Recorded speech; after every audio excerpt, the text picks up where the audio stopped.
हमारी तो समझ में आई कि कैसे तुम डॉक्टर हो, कैसे तुम मास्टर हो। डॉक्टर और मास्टर का मतलब एक माँ और पिता जैसा प्यार। वो मरीज के लिए, वो अपने विद्यार्थी के लिए, वो अपने बच्चे का नाश कर रहे हो और कह रहे हो नॉर्मल बात है। अरे उसको 20-25 वर्ष का संयम पूर्वक होने दो, फिर गृहस्थी में जाए, पाणी ग्रहण संस्कार ब्याह आदि करके, तो एक संयम का बर्ताव होता है। कई बार हमने कहा जैसे गेहूं की फसल है, अभी उसमें बाली नहीं आई है, वो आप काट लीजिए, क्या आएगा? कुछ नहीं, बुश भी पूरा तैयार नहीं होगा। ऐसे ही अभी आपकी अवस्था परिपक्व हुई नहीं, अभी वीर परिपक्व हुआ नहीं, आप गंदे आचरणों में उतर गए, तो न संतान लायक रह गए, न गृहस्थी लायक रह गए। जीवन एकदम उजड़ा, उदास, निराश, एकदम क्लेश, अशांति में भावना बन जाएगी। देखो ना, नए नए बच्चों की दुर्दशा हो रही है, तो अभी संभाल लो बच्चा, अभी तो संभलने के चांस है। बकाया है बहुत खतरनाक, जिसने अपना लिया उसको सुधरना बहुत ही कठिन है। भगवान का नाम, भगवान का आश्रय, भक्तों का संग, कोई बच सकता है, नहीं तो बहुत कठिन। ये कर्म परंपरा बहुत पीड़ा देती है।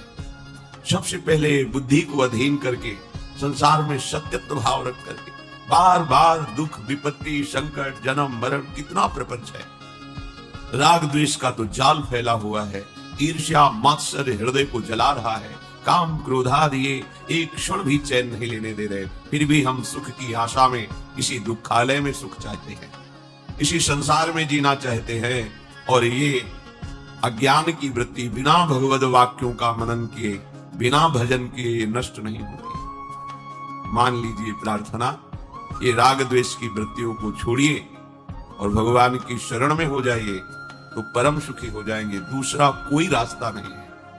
अगर हम दूसरा कोई रास्ता सुख का चयन करते हैं तो परिणामतः वो दुख रूप ही मिलता है। अगर आप प्रभु की शरण में होकर भजन करें तो दुखालय संसार भी मंगल भवन बन जाए, दशों दिशाएं आपके लिए आनंदमयी हो जाए। अगर हम अपने कर्म के बल से सुख चाहेंगे तो नहीं मिल सकता।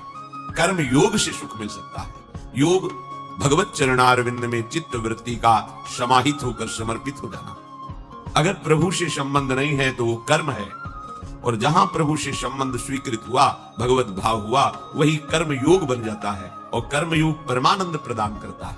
और कर्म ये दुख ही प्रदान करते, चाहे जिस लोक में जाए उसको कभी शांति नहीं मिलती। बड़े बड़े पुण्यवान है हमसे भी ज्यादा, तो जहां अन्य लोकों में गए वहां उनका बड़ा सुख देखा, वहां भी जलन हो रही, वहां भी ईर्ष्या है, वहां भी मात्सर्य है। तिनके से लेकर ब्रह्मलोक तक सब माया का प्रपंच फैला हुआ है।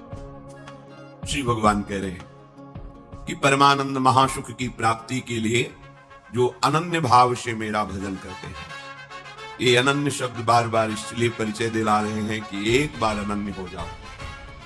शरीर का राग, इंद्रियों में जो भोगों की सुख की लालसा है, और परिवार मित्र सुहृदजनों में जो स्नेह है, राग है, यही हमारा बंधन है। यही बंधन है।